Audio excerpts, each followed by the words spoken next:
ce soir, je voudrais vous parler d'un personnage qui est bouleversant. C'est un homme qui a marqué l'histoire de notre humanité. C'est un prêtre, il s'appelle Maximilien Marie Kolbe, et je voudrais vous raconter son histoire car elle est fascinante, bouleversante. Cet homme donc est né en 1894. À sa naissance, il s'appelait Raymond et il avait 2 frères et puis des parents qui étaient très très religieux. Sa mère avait même pensé faire religieuse et puis finalement elle s'est tournée vers le mariage. Et son père, lui, faisait partie de ce qu'on appelle le tiers-ordre franciscain. C'est-à-dire, c'est des laïcs, des hommes mariés, qui sont très proches d'une communauté, et donc en l'occurrence, la communauté des franciscains. Et donc, justement, dans cette spiritualité franciscaine, ses parents étaient très pauvres. Et ils auraient pu s'enrichir, ils ont refusé. Parce qu'ils disaient, non, on veut... on a peur que la richesse nous éloigne du chemin de la perfection. Impressionnant. Donc volontairement, ils ont voulu rester pauvres. Puis ils étaient très très croyants, ils avaient une grande dévotion pour la Vierge Marie. Et donc régulièrement avec les 3 garçons, ils partaient à Częstochowa, qui est une ville en Pologne, qui est un sanctuaire marial, comme nous avons à Lourdes en France, et ils partaient à pied. J'ai eu cette grâce de faire ce pèlerinage, moi aussi, avec des jeunes il y a quelques années en arrière. Le brave Raymond est donc né dans une famille très croyante, et à l'âge de 10 ans, il va vivre un événement plutôt bouleversant et très rare. C'était un garçon qui avait du tempérament, du caractère. Il était fougueux. Et sa mère ne savait pas comment le contrôler. Alors un jour, agacée, elle lui dit, mais Raymond, mais qu'est-ce que tu vas devenir? Et quelques jours après cet événement, cette dispute un peu plus forte que d'habitude, Raymond va changer de comportement complètement. Sa mère est intriguée, elle dit, mais qu'est-ce qui lui arrive? Alors elle lui parle, mais dis-moi, qu'est-ce que tu as? Qu'est-ce qui t'est arrivé? Il veut pas parler. Elle insiste, tu dois tout dire à ta mère. Bon, alors finalement, il dit, ben voilà maman, ce qui s'est passé, c'est que quand tu m'as dit qu'est-ce que je vais devenir, je me suis mis à prier la Vierge Marie. Et j'ai dit à Marie, mais Marie, c'est vrai, qu'est-ce que je vais devenir? Et je suis allé à l'église. Et là, la Sainte Vierge m'est apparue. Et elle tenait dans ses mains 2 couronnes, une rouge et une blanche.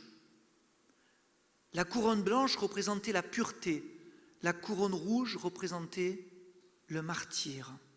Et Marie, posant tendrement son regard sur lui, lui dit, « Les veux-tu » Et moi j'ai dit, « Oui, je les veux. » Et Marie m'a souri et elle a disparu.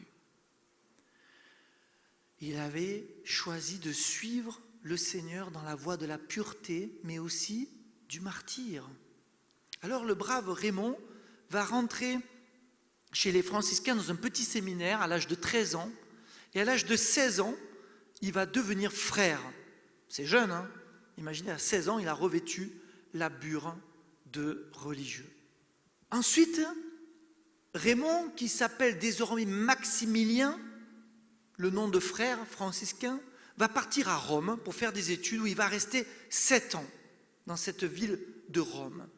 Il va faire profession perpétuelle à l'âge de 19 ans, il va s'appeler alors Maximilien Marie, mais dans cette ville de Rome, il va découvrir un univers qui va profondément le choquer.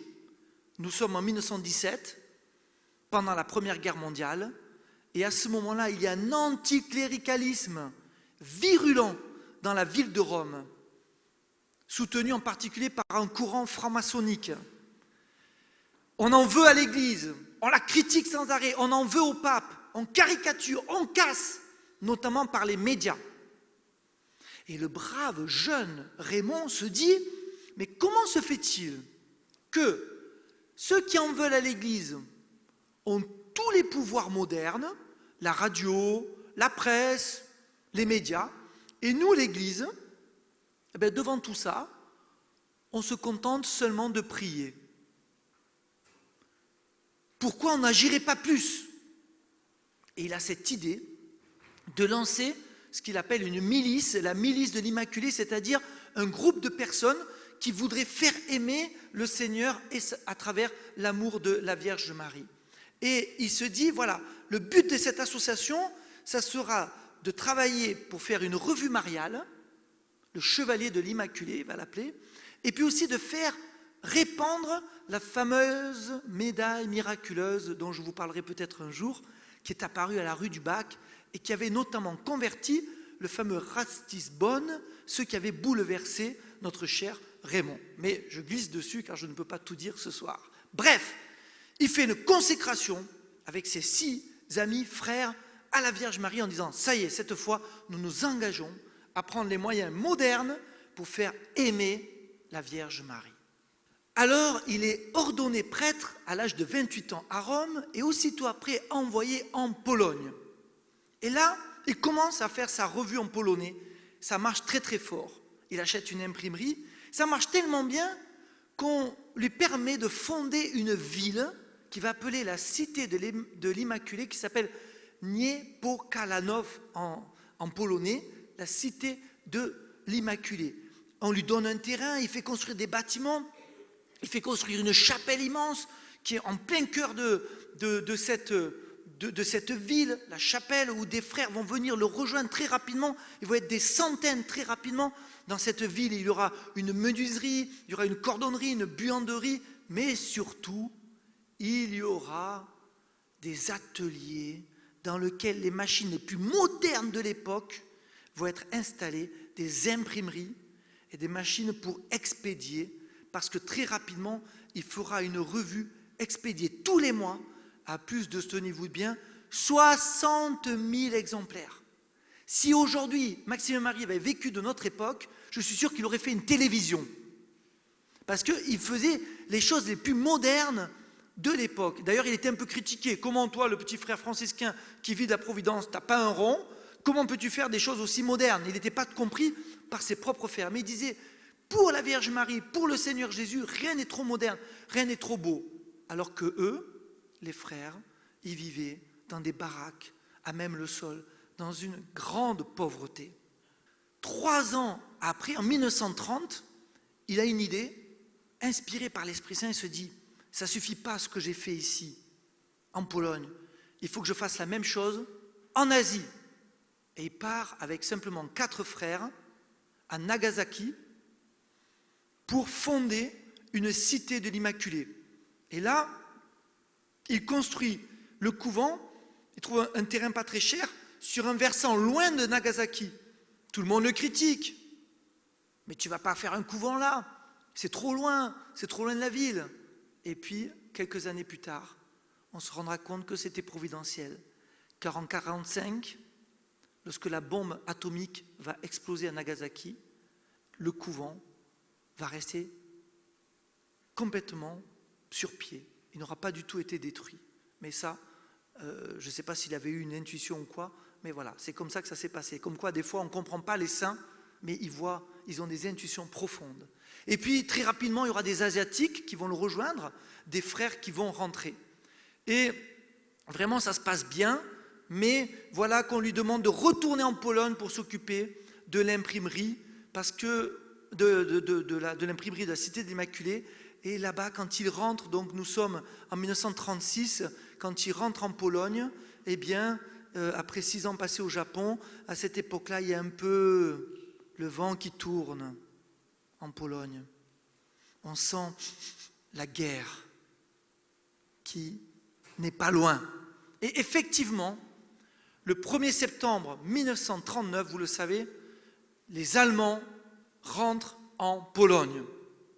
Ils rentrent en Pologne, ils envahissent le pays.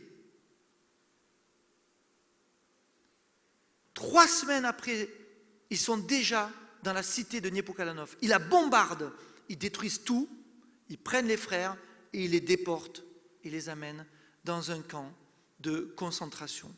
Le père Kolbe est tout calme, dans la prière, dans l'espérance. Il réconforte ses frères et il est amené dans un camp de concentration. Il arrive en mai 1941 dans le camp de Auschwitz. Et là, il va se passer un événement à peine 3 mois après son arrivée. Il est dans le bloc 14 lorsque un des prisonniers s'évade. Et lorsqu'un prisonnier s'évade, il y avait une punition radicale pour éviter qu'on ait envie de s'en aller. On prenait au hasard 10 prisonniers du camp et on les mettait dans un bunker, le bunker de la faim, et on les laissait mourir de faim et de soif. Donc voilà, Maximilien Kolbe et tous ces prisonniers du bloc 14, debout, au garde à vous, en plein juillet, sous le soleil, interdits de s'asseoir, interdits de bouger, pendant toute une journée. Certains tombaient évanouis, ils étaient matraqués, tués. Il tient bon, et à la fin de la journée, on n'avait toujours pas retrouvé le prisonnier. Le commandant SS arrive et il désigne au hasard, toi. Et chaque fois, il devait sortir du rang et il était condamné, alors qu'il était innocent, à mourir dans des situations la plus atroces. Il vaut mieux mourir d'une balle dans la tête, franchement, que de faim et de soif, c'est horrible. Et voilà qu'il y a un père de famille qui sort. Il s'appelait François, je vais écorcher son nom, mais je vais essayer de bien le dire, Gajowniczek. Je vais l'appeler François, ce sera plus simple. Hein. François, donc, sort des rangs, il est désigné, et il a écrit « Mon Dieu, ma pauvre femme, mes pauvres enfants. » Il était marié, il avait des enfants. Et donc, à ce moment-là, le père Kolbe fait un pas en avant, ce qui est très audacieux, vu la situation, vers le commandant. Le commandant, il dit « Qu'est-ce que tu veux, sale chien de Polonais ?» Et le père Kolbe dit « Je suis prêtre catholique, je suis vieux, je veux prendre sa place parce qu'il a une femme et des enfants. » Et bizarrement, le commandant ne va pas réagir, il ne va rien dire. Il va acquiescer, et donc le changement se fait. Maximilien-Marie Kolbe va partir dans la cellule avec ses 10 prisonniers, dans ce bloc que j'ai eu la grâce, je ne sais pas comment il faut dire, de visiter plusieurs fois. J'allais souvent les prier dans cette cellule, c'est très émouvant, c'est très bouleversant de rentrer dans ce camp de concentration et dans cette cellule où il était là. Il y avait déjà une vingtaine de prisonniers qui étaient déjà condamnés par un procès, si procès il y a, juste avant. Et donc là, il rentre dans cette cellule. Et cette cellule, on a le témoignage parce que, figurez-vous qu'il y avait les Allemands qui étaient les geôliers et ils avaient un interprète polonais. Et l'interprète polonais a été témoin de tout ça et c'est lui qui nous a raconté ce que je vous dis maintenant. On a des témoins de tout ça. Il dit, mais c'est incroyable, quand le père Kolbe est arrivé dans cette cellule où tout le monde hurlait, au point que quand les geôliers rentraient, les gens qui avaient faim et soif, qui étaient là depuis des jours et des jours, ils sautaient dessus, ils disaient « à boire, à manger », ils se faisaient taper, frapper la tête, tuer sur le coup. Et là, d'un seul coup, la présence du père Kolbe, priez mes frères, ils se sont mis à prier le chapelet, à prier des Notre Père, à chanter. Il paraît que dans le couloir, on avait l'impression que c'était une église. Incroyable, la force, la foi de cet homme. Et ce qui m'a beaucoup touché, c'est de voir qu'il disait aux prisonniers « Courage, vous verrez, on va le retrouver. On va le retrouver, celui qui s'est évadé. On va s'en sortir. » Il a distribué de l'espérance jusqu'au bout. C'est magnifique, alors que certainement, au fond de lui, il savait qu'ils allaient tous mourir.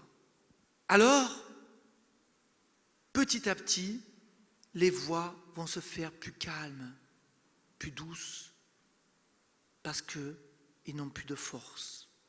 Ils meurent tous les uns après les autres. Après 3 semaines de faim et de soif, après 3 semaines de faim et de soif, il ne restait plus que 4 prisonniers, dont Maximilien Kolbe. Et le commandant en avait marre de cette situation qui s'éternisait. Alors il envoie un infirmier avec une seringue pour tuer ces 4 derniers prisonniers. Il paraît que Maximilien Kolbe était le dernier et que quand il a vu arriver l'infirmier, il a tendu son bras. L'infirmier lui a fait la piqûre Et il paraît que quand le fameux interprète est revenu dans la cellule, il a vu Maximilien Kolbe qui avait un visage paisible, même plus que ça, comme s'il avait vu quelque chose tourné vers le ciel. Certainement que la Vierge Marie l'a accueilli. Et d'ailleurs, puisque je parle d'elle, chose étonnante, mais je crois que quand on voit la vie des saints, il y a rarement de hasard. Vous savez que nous célébrons l'Assomption de la Vierge Marie dans l'Église catholique le 15 août. Il est mort le 14 août, au soir. Alors que dans l'Église, on célèbre les veilles, les vigiles de la grande fête. Et le 15 août, le jour où on célébrait Marie qui monte au ciel, c'était l'enterrement solennel de notre chère Maxime Marie dans un four crématoire. Bon, un peu spécial comme enterrement, hein. Mais alors qu'on détruisait son corps, ce corps qui avait tellement aimé Dieu, eh bien lui, avec son âme, il entrait dans le ciel. Et puis, en octobre 1982, le brave Maximilien Marie va être proclamé saint par Jean-Paul II. Il va le nommer comme un exemple pour tous les hommes de ce temps, un exemple de force, un exemple de fidélité à la prière, un exemple de missionnaire, patron des journalistes, patron des moyens modernes pour évangéliser. Et puis aussi avec un exemple de dévotion mariale aussi. Et à cette béatification, enfin cette canonisation, pardon, il y avait présent qui? Le fameux François. Il était là. Il était présent, l'homme sauvé de ce camp.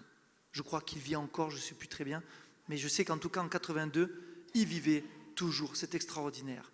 Et pour conclure, je voudrais vous inviter à prendre la résolution dans votre vie de jeune à lire des vies de saints. Vous voyez, ce que je vous raconte là, moi je l'ai pris dans ce livre-là, une très belle biographie de Maximilien Kolbe. Voilà. Prenez la résolution de lire régulièrement une vie de saint pour être stimulé dans la suite de Jésus. Amen.